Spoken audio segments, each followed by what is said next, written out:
Hi, this is Sharon Orlop, and today we're going to talk about family separation due to deportation, particularly with the current events that are going on with tens of thousands of immigrant children at our border waiting to be reunited with their family. Diane Guerrero wrote her memoir, In the Country We Love, about her personal experience. Her parents were immigrants from Colombia, and they were living in the U.S., and when Diane was 14 years old, she came home from school and her parents had been deported, but she didn't know that.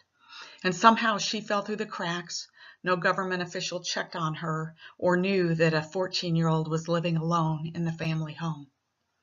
Thanks to the help of family friends, she was able to remain in the U.S., continue her education, and she's an actress in Orange is the New Black.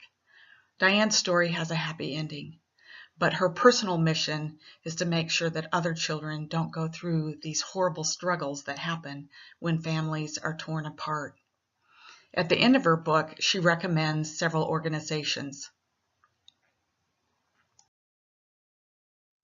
The ones that Diane recommends people to get involved with or to find their own local organizations as well is the Immigrant Legal Resource Center, Mi Familia Vota, Community Initiatives for Visiting Immigrants, and Detention Watch Network.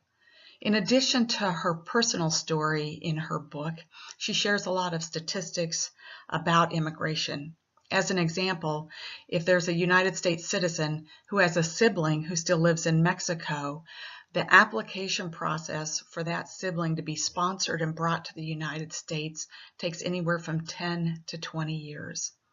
So innovation is needed around immigration reform. It's a thorny and complex issue, but it needs to have a humane approach so that families aren't torn apart.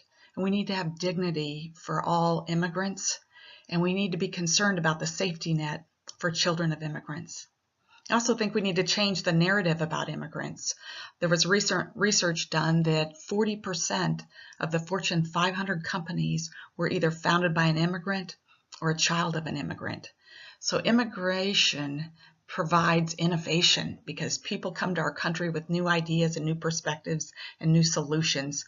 So let's change how we talk about immigrants and begin embracing them because it's part of what has made our country so successful.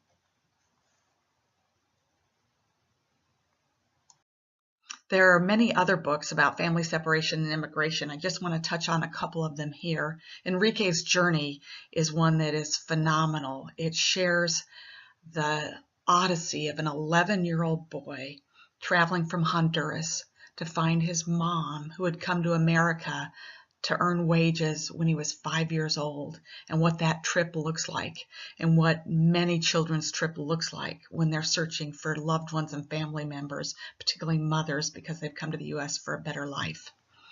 Just Like Us is written by author Helen Thorpe out of Denver, and Helen spent time with 4 young Hispanic women coming of age, so they're high school and going into college years.